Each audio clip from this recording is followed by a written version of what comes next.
Hello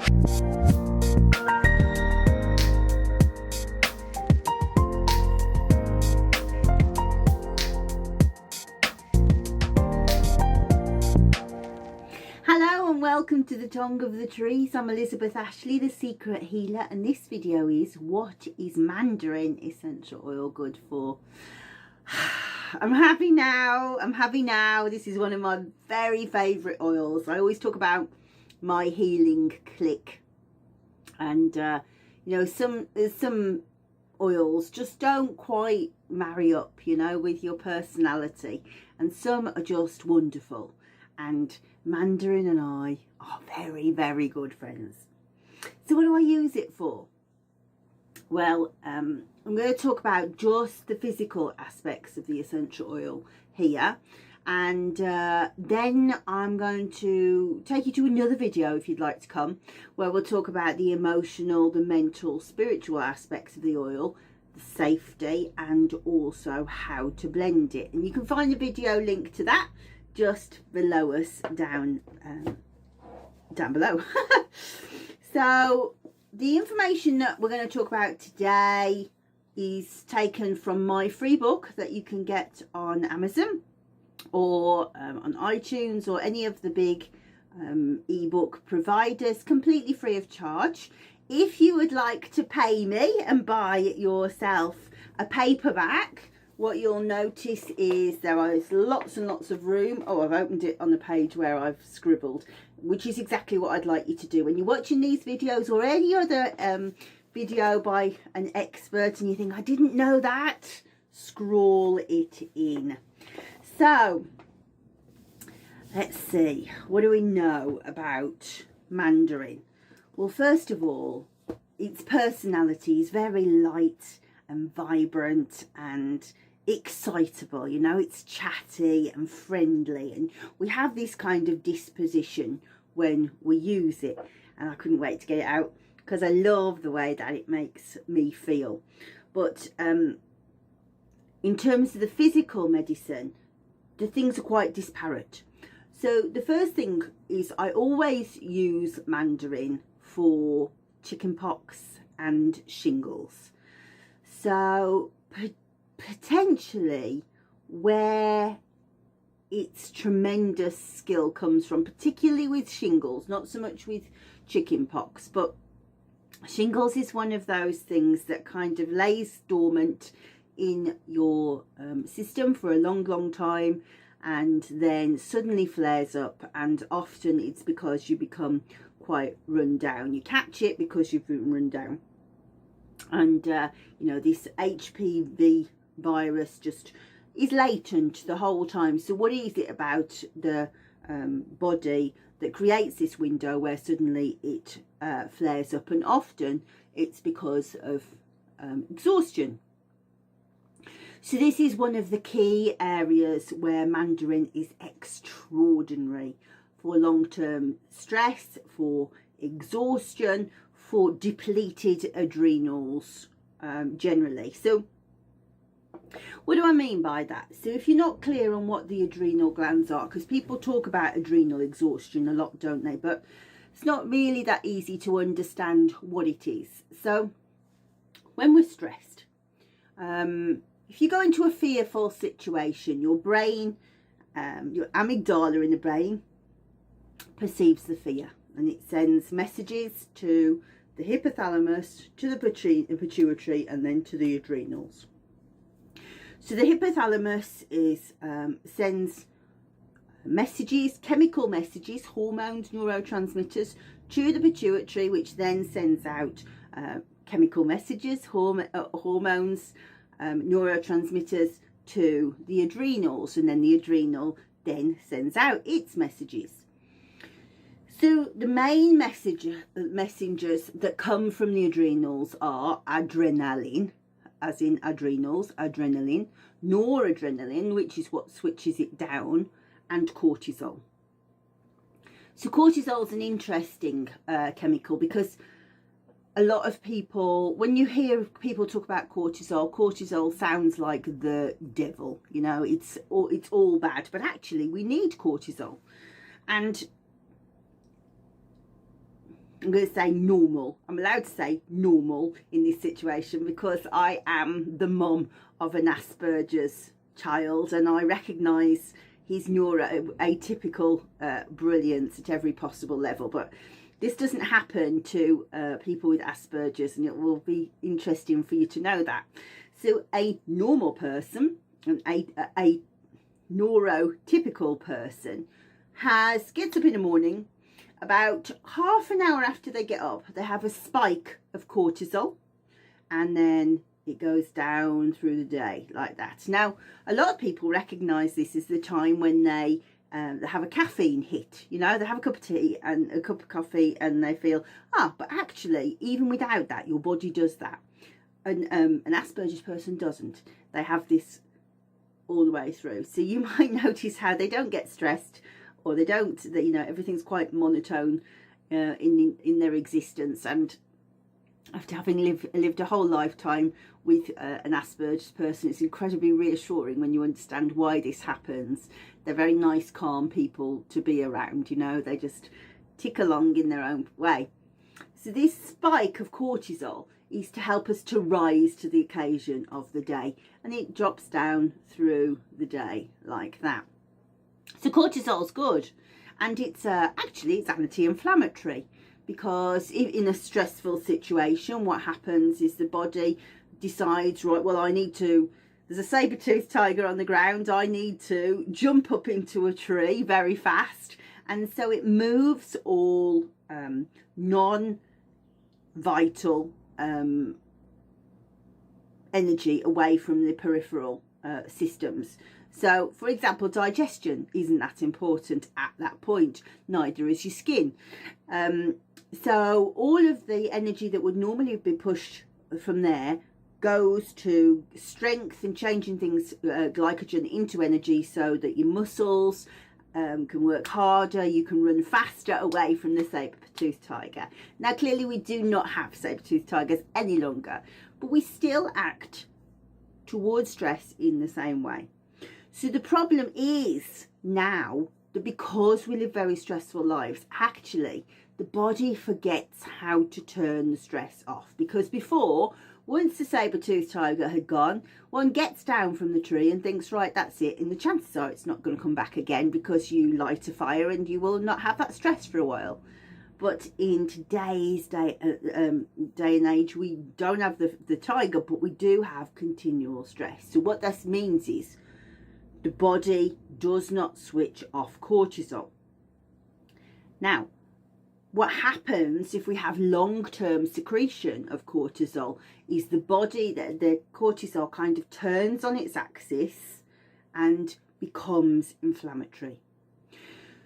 So what does that mean in the body? Well, it means inflammation, it means swelling, it means soreness, it means pain, it means pressure on the heart, it means poor digestion, insulin changes. We have diabetes come up in quite a lot of people. We might have headaches, migraine. You can see how suddenly this trigger goes off. What happens too, of course, is the body cannot keep up with the production of cortisol needed. So what it does then is it starts to draw from other organs to be able to support it. So the first thing that suffers is the pituitary gland, because the pituitary gland is sending the chemical messengers. And what we see then in this cascade is the pituitary can't do its job as well as it could. So, for example, it sends out sex hormones. So we will see things like infertility, problems getting pregnant, our hormonal cycle going askew, painful periods, impotence, all from this pulling of this too much cortisol, draining it off. What it will also draw from is the liver, and the liver is the foreman of the body, and it does so many different things. It's involved in so many processes, but in particular in stress. In stressful situations, one will get a problem with the liver beginning to wane. And had I known I was going to go down this track, because it's not in my notes in any way, shape or form, I would have shown you another one of my books. If this is interesting to you, There is a book called The Essential Oil Liver Cleanse by me. It's got a grey cover on Amazon. You can find it on there. But what happens when the liver becomes dysfunctional is we get a buildup of toxicity, and we have things like migraine, we have things like period problems, we definitely have things like psoriasis, hay fever, in particular atopic responses. So things like eczema, psoriasis, hay fever, asthma, all of those begin to flare up. And when we see this imbalance where the liver becomes dysfunctional, if it's 70% dysfunctional, it will have 30% toxicity. If it's 50% dysfunctional, it will have 50% toxicity. And of course, when that happens, we can't digest things properly. We don't have good metabolism. We start to see diabetes, so we start to see all manner of different things. So this becomes so important to be able to support the adrenals, and my choice of oil to do that would be, I've got two choice oils really. Chamomile Maroc, which we don't talk about that much anymore. It's not an oil that many people use, but I still use all the time. And Mandarin. Now there are a couple of mandarins, red mandarin, green mandarin. I use red mandarin, but to be honest, it's only because I like the smell better. So the difference, the properties of the oil are very, very similar. So if somebody is suffering from long-term stress or insomnia because they have been stressed for a long time, or you get shingles, or you get chicken pox, or you get inflammation from stress, what a beautiful oil. And it's so cheap. It's so cheap because it's not actually an essential oil, of course, because like lime and orange and grapefruit, it has been compressed from the rind. Them beautiful, beautiful. Incidentally, that's an interesting thing. When you are, I don't know if it says on this bottle, when you buy your Mandarin essential oil, have a look at the method of extraction, because not all Mandarin oil is expressed. You may find there is a proper essential oil of Mandarin which has been distilled. Now the difference is, if it has been distilled, you won't have the same issues with phototoxicity as you would have if it had been expressed, and we'll talk about that more in the safety. But that's a really interesting thing to look at. Always have a look at the method of extraction, because it does tell you an awful lot about the essential oils that is not actually immediately available to you in a textbook. So like I say, we're going to do it's tonic for the adrenals. It's obviously tremendous for digestion. If you keep burping, if you keep hiccuping, if you've got nausea, particularly nausea, it's a tremendous oil for morning sickness. Now, I don't really condone using essential oils in the first 16 weeks of pregnancy, but we can inhale it. It's beautiful. And of course, one can eat a mandarin, you know, very good. It's the properties of the whole plant, but that kind of nausea, motion sickness as well. If you're somebody that gets, if you've got a child that gets a lot of car sickness, just to drop on their top. Careful you don't stain the top, but or on the seat belt is a tremendous tip, because they don't even know that they've got it, and it really calms the nausea down. As I say, it is anti-inflammatory. There are more anti-inflammatory oils. Roman chamomile, for example, would be stronger. But you can know that when you use the mandarin topically, not only will it do what you're asking it to do, but it will also act as an anti-inflammatory. In the same way, in pregnancy, and it is really well aligned to pregnancy, great if you've got to making a cream for stretch marks. And I think, I can't remember exactly, but in the recipe hub, I will have a look in a minute. I'm pretty sure we make a cream for stretch marks, and be able to check there for you and show you exactly what recipe we would recommend to do that, with all the contraindications and dilution or what have I done. So if you go to the link below to video 2. It will take you to my website, and on there you'll see the link to the recipe hub. If you're interested in stretch mark cream, we will tell you how to do that in there. Also, it's a lovely oil to bring brightness to the skin, and particularly if you've got acne or very congested skin. What do I mean by that? Where it's kind of, there's no translucency, it looks thin, it looks thick and greasy and blech, you know. Mandarin is lovely. It's very, very astringent. It's very light though, so it cuts through and just really regenerates the skin. It's lovely. But I think the key thing to remember about Mandarin is how gentle it is. It's, as I say, wonderful in pregnancy. It's so light, it's so playful. So if you were to give it a character, right? So if you've watched Matilda, and you might remember that Matilda's parents are Danny DeVito and Rhea Perlman. They're awful parents. Awful. And then she has this beautiful nursery school teacher, Miss Honey. Mandarin's Miss Honey. You know, she's just light and playful and gentle and attentive, and she is just who you would want to leave your children with. Mandarin. She's so beautiful. So in video 2, we're going to talk about the mental, the emotional, the spiritual aspects of Mandarin Essential Oil. I have to keep the video short if I can.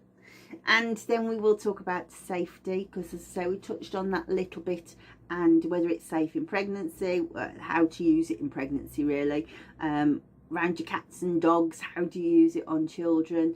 And then of course we will go to Budapest, and Gergely will teach us how to blend Mandarin Essential Oil. So for now, that's all from me, but click on the link and hop on over and come and see what Mandarin Essential Oil is good for the mental, emotional and spiritual aspects, the safety and the blending. See you in a minute.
You get your phone, you turn it this way up, and then there's a little red subscribe button.